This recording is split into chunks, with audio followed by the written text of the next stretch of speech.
Hey, what's up guys, you get Gypsy back here today. We're here for NPL Week 5, going up against Razor in the Chicago Bewears. Before I jump into the team builder, I just want to say thank you guys so much for your support on my channel lately. We recently hit 400 subs, which is really cool for me. And it's, I just want to say again, thanks guys for the support, all the likes, all the comments you're dropping on my videos. I appreciate the views and stuff. It's nice to engage with you guys, in the comment section, and it's nice hearing all your perspectives on the games and the teams that I'm building and stuff like that. It's just cool, and I do appreciate it. Hopefully we can continue it moving forward in the future.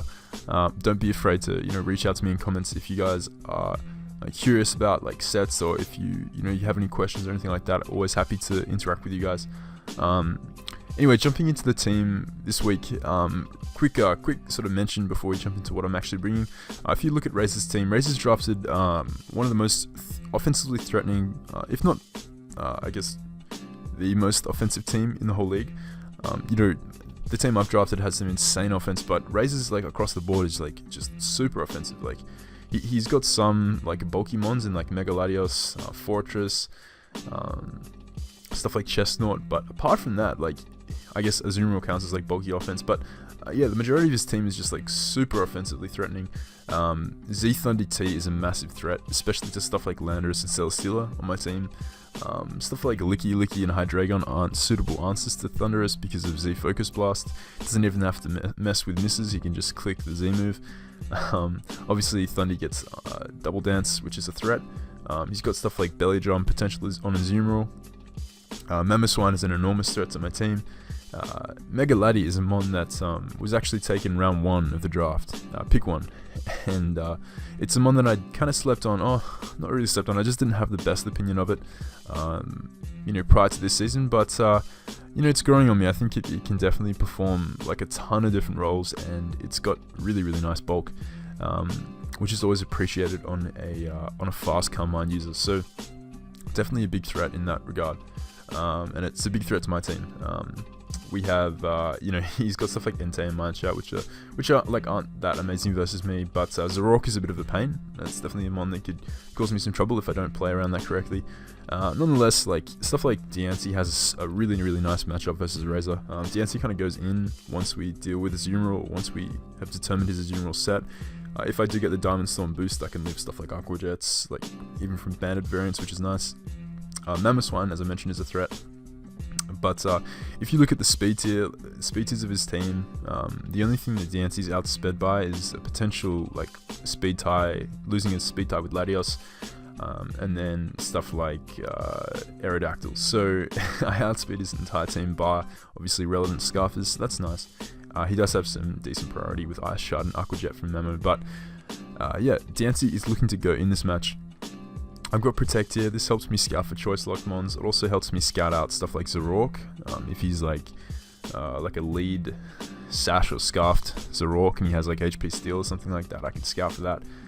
I can scout to see what sort of coverage he has on his Megaladios, which is important. If he's got Surf, I'm going to be less likely to stay in versus if he's Carmine Dragon Pulse T-Bolt, which is a pretty solid set versus me.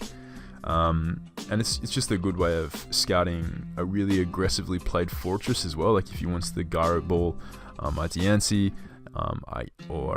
he expects me to switch out fearing the Gyro Ball, I can always protect up and potentially catch him trying to set up hazards versus me, which could be really crucial. Diancie's not too much to explain with this set. It's just a really solid mon in this matchup.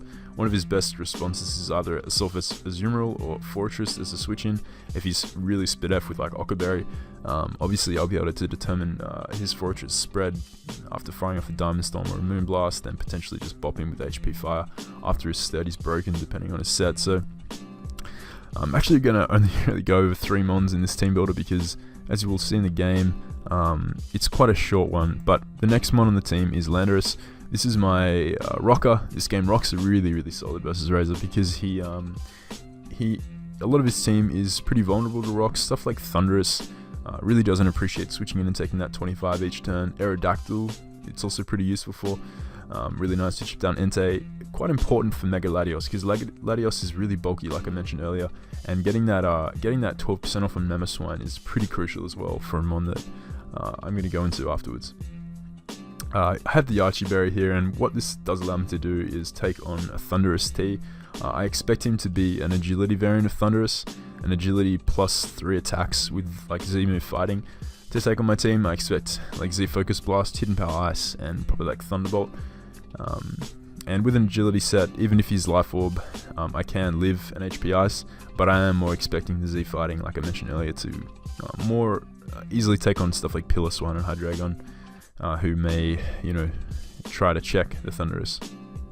I have Punishment here because I do have a means of slowing his Mega Latios in Gothitelle, which is nice.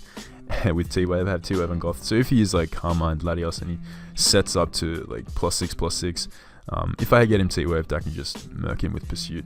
I can kill him. I can actually Oko him from full if he's at like +3/+3, which is pretty nice. Rocks, as I mentioned, are essential. Stone Edge to Oko Thundy T, and EQ for just general damage versus stuff like Mamoswine, Azu. This speed on my Landorus allows me to outspeed Adamant max speed Entei, which is nice. I could have run, obviously, Adamant, but potentially, being able to catch Entei is really nice. Jolly, like, if I ran Adamant, I still, like, with Jolly Nature, I still Oko Thundy with Stone Edge. I can't, it doesn't change the rolls on Latios, really. Like, I still have to wait for him to be at +2, like, +3 with Punishment. Can't Oko Mamoswine with Adamant EQ. Neither can I Oko Azumarill. So Jolly Nature was the way to go this week. And having that speed could be really crucial. That is my Landorus, and the kind of real star of the show here. And I'm on that. I've customized this set a number of times, built like multiple different teams this week. But this is a mon that I feel can really put in the work this week, and that is my Wakanberry Autonomized Celesteela. So yeah, with this amount of speed, I outspeed an Aerodactyl creeping my Mega DNC by 1 point, which is pretty nice. I've got a ton of bulk. After an Autonomized outspeed, I obviously outspeed Mega Latios, and I outspeed his Aerodactyl, creeping my Mega DNC. Razor's known to run like 252 spreads in the past, but of late he's been upping his game and sort of prepping. I've noticed he's put thought into his speed tiers, which is good to see, and it kind of does allow me to have some flexibility with putting bulk into my Celesteela, because I do expect him to at least creep my DNC with his Aerodactyl. But with this sort of bulk, I can even take a Stone Edge. It's not a problem, even if he is faster than me. So with Autonomize, I outspeed his team, barring relevant Scarfers like Mineshower and something like Zorok. Heavy Slam just destroys his team. You see I'm Adamant, like Adamant max attack. Heavy Slam is ridiculously powerful, even after the Autonomize boost. Heavy Slam's rolls don't actually change. I was talking to my boy Carson, and we were talking over some calcs with Heavy Slam, and it's ridiculous how heavy this thing is. Like almost 1,000 kilo, and an Autonomized boost you lose like 100 kilo, but it actually doesn't change the damage output of Heavy Slam, even after you've Autonomized like multiple times. It's ridiculous how strong this thing is and how heavy it is. It's so fat. Stone Edge obviously for the Thundy. I kill it after Rocks. It's a roll to kill from full if he's like no bulk, but Rocks guarantee that I kill. Flamethrower is just there to be able to blow back the Fortress. It's also a nice way of chipping down a Chestnut if I don't have Beast Boost up. This is a really solid win con in this game. It also allows me to check, even if I can't get an Autonomize up necessarily. If I'm in a very difficult situation versus a Mega Latios who's boosted up with Carmines and he does have stuff like T-Bolt, I will be able to check that with this Celesteela. If he's weakened, I can just Autonomize up and then kill him with Heavy Slam, or just Heavy Slam him if he's not in range of dying to 1. I'll put him in range of my Scarf Gothitelle in the back with Foul Play. And this Simone is just really looking to go in this game. I do have Coolfish, Licky, and Gothitelle on my team, but I'm not really going to go into those sets. There's not really any great need to, as you will see. It's going to be an interesting game. Razor has been performing quite well this season. He has a very threatening team which suits his play style. So it's going to be interesting. We're just going to have to get those rocks up and play accordingly. This is going to be the Teambuilder. I'm going to jump into the game in just 1 second. Alright guys, so we're back here with the match, and as you can see, he's brought the Mine Shower, so I'm thinking that could be a Scarf variant versus my team. Doesn't really make a ton more sense. Like, Bandit is kind of walled by stuff like Quillfish and like a defensive Landorus. I feel like Scarf is probably the way he's gone here. Also allows him to have him on that can check Diancie with Reckless High Jump Kick. Just kind of looking over the matchup, I'm thinking it's going to be a Karma and Laddie. Agility or maybe Double Dance, but I think Agility Z, Focus Blast is a bit better. Maybe like Life Orb or even like Sash Memo. Maybe Dual Hazards or just Spit F with Okaberry on the Fortress and something like Band Azu. Maybe Assault Vest if he opts to run a more offensive Fortress as a way of switching into Diancie. So my lead of choice here is Diancie. It does allow me to scout his own lead, and if he wants to lead with the Fortress, I can protect and then switch accordingly into my Lando to get up the rocks on the Fortress. I will block a potential attempt at a Volt Switch, which is important as I don't want to have my Celesteela's Wakanberry popped prematurely in this match. Obviously I could go hard into Celesteela on the Fortress and set up, but then he could potentially pop my berry. I don't have rocks up. I risk getting a mid to low roll on the Thundy, and that's not something I want to do. So I want to set Celesteela up in a position where it can win this game, and if I play properly, I can do that. So we're going to lead off with Diancie here. He's going to choose to lead off with his Mamoswine now. This signals to me that he's either like a Scarfed Mamoswine and he's trying to lure my Diancie in, but like there's no reason to stay in for me versus this Mamoswine. Mamoswine is bulky enough where it can take any hit from Diancie.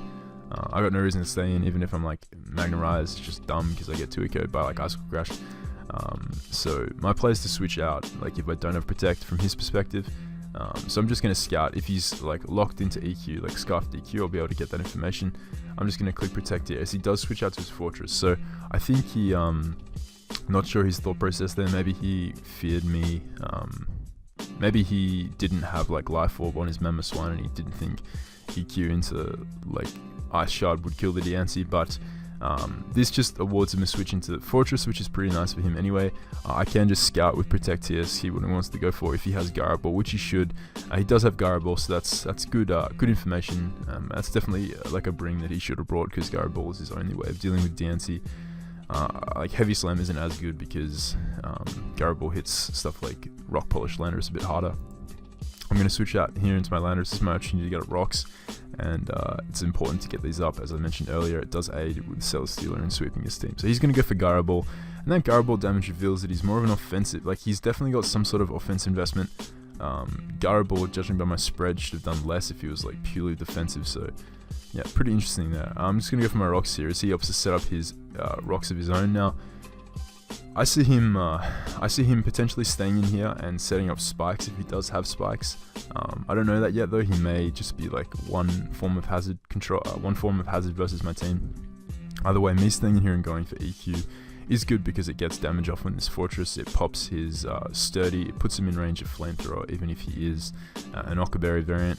So I'm going to go for the EQ, and that damage reveals that he is really bulky. Like that's a really bulky Fortress, so I don't quite know his spread. Either that or I just got a really, really low roll on my EQ. But he's going to set up a spike here. Now, this, like, the fact that I stayed in with Landorus there on his Fortress makes me, like, I tried to kind of lull him into a false sense that I was going to stay in here and EQ again. If I do switch out to Celesteela, he's hardly going to Volt Switch this turn. If he does make the Volt Switch play, then that's just, like, a very aggressive play. And I don't think he really needs to make it because he can just kind of set up just the spikes here, rack up the spikes. If he wants to go for Garaball, predicting my Mega Diancie here, that won't hurt Celesteela at all, obviously, because we're so fat and we resist it. So I'm just going to go hard into Celesteela here, as he's more than likely just going to set up another round of spikes, which he does here. And at this point, he can either Volt Switch here, risking me to kill him with Flamethrower, removing one of his best answers to Diancie and kind of Landorus, except not really. Garaball wasn't doing too much to Landorus, so this is one of his best ways of dealing with Diancie. And if he risks me killing him here, he could be in trouble later on versus Diancie, although he does have Azu in the back. My play here 100% is to autonomize, because even if he does pop my berry with his Volt Switch, nothing is safe. If he switches out into Thundy, I just kill it with Stone Edge the following turn, and because I'll be able to outspeed, provided he's not a Scarf Thunderous, which he shouldn't be versus a team like mine. So I'm just going to go for a ton of my series. He does switch out to his Thunderous. Now, I can definitely understand like this play from Razor's perspective. I don't think this was a bad play on his part, especially if he didn't have Volt Switch. He'd revealed to be double hazards plus Gyro Ball, so he may well have been Rapid Spin on his Fortress, which would make sense, especially if he was like Sash Mamoswine. I can definitely see him potentially being Rapid Spin on his Fortress, as yeah, he did really fear me, like just knocking out his Fortress. If I was like a really bulky Celestealer, which I also could have been in this matchup, given that it does check Latios quite well, and me going for like an uninvested Flamethrower would have done very little to this Thunderous, so he could have, you know, really just grasped the momentum back in his favor. So I can definitely understand why he made the switch out to Thunderous. But we are going to use this opportunity to set up an Autonomize, and we're looking in a good spot. Even if I miss a Stone Edge here, I do have a second chance to hit because we do have the Wakan Berry, so I will be able to comfortably live one, and my alarm just went off. So I'm just going to click Stone Edge here as we take out the Thundy. Thundy is down, and I believe he's going to bring in his Fortress here. Now, Fortress is at a range where it is going to definitely die to the Flamethrower, even if he's an Ockerberry variant. But it reveals that he's not, so he's just going to drop, and we get that attack boost. At this point, it's looking pretty bleak for Razor. Celesteela's inside, it's got the boosts up, it literally KOs everything on his team, even without rocks up. Mega Latios is going to come in here and just get plopped by this Heavy Slam. Crit didn't matter, it literally like 130% at that point. It was, I think it was guaranteed dropping. So now he's going to bring in his Azu here. Now, if he has Aqua Jet into High Jump Kick, if this is a banded Azurimal, will take me out. But if he's like a non-banned variant, his Aqua Jet, due to my bulk investment, won't be able to take me out in conjunction with the High Jump Kick if he is Scarf Mine Shower, that is. He doesn't go for it though, so I don't know what his Azumarill set was. Perhaps he was like a banded variant, and he didn't have Aqua Jet, or if he was some like Spadef trapping variant. Not too sure, I'm going to have to watch his side for that, but he does just sack the Azu there, and now he's going to bring in his Mine Shower, and he actually reveals to be Scarf, so he could have gone into this earlier, got damage off, but interestingly enough, you're going to see with both his priority mods in Azu and Mamoswine, he elects not to click the priority moves, so I don't know if he actually had priority on these guys. Mamoswine's Ice Shard wouldn't have taken me out from this range of health unless he was a Life Orb set, so Mine Shower's going to drop, and Mamoswine is going to come in here and drop to this Heavy Slam. So that was week 5 versus Razor. Selly doing what it was built for. Pretty happy to see this set work out as effectively as it did. I don't think this loss like doesn't reflect on Razor's ability as a player. Like it was a tricky matchup on both sides, I want to say. He was really threatened by Diancie, and I was really threatened by a lot of his side. This Celesteela set just so happened to work really effectively versus what he brought, and against his team as a whole. I found an opportunity to set up with it, and I took it, and it worked out. So yeah, that's just, that happens sometimes. It's not on Razor at all. He's definitely like a decent player. It's not, doesn't reflect on him. But Selly is a beast. I'm loving this mon, honestly, in the format. It's so much fun to use. And yeah, I hope you guys enjoyed. That's my week 5 match, pretty quick. Not too much else to say. Once I'd taken out his like Thundy and his Latios, the rest of my team really just went in. Like Diancie went in versus his team once Fortress had its sturdy broken, considering that he wasn't Ockerberry, which is really nice. So I had Coolfish for his Azu, I had Gothitelle for his Latios, I had like Yachi Berry Landorus for his Thunderous. Mine Shower was walled by Coolfish and the Landorus, so yeah, wasn't really much he could do here. I was also Fizdef Licky Licky for his Mamoswine there, so yeah, it was a pretty fun game, but yeah, Celesteela just kind of did its thing. So that is week 5. Next week we do face off against Rob, which is going to be a fun one. Rob is a good friend of mine, and he's a very good player in the format, so I've been wanting to play him for a while, so that'll be a hype one. Hope you guys are excited for that. That's going to be it. If you guys did enjoy it, drop a like and let me know your thoughts on the match in the comments, and I'll catch you guys next time.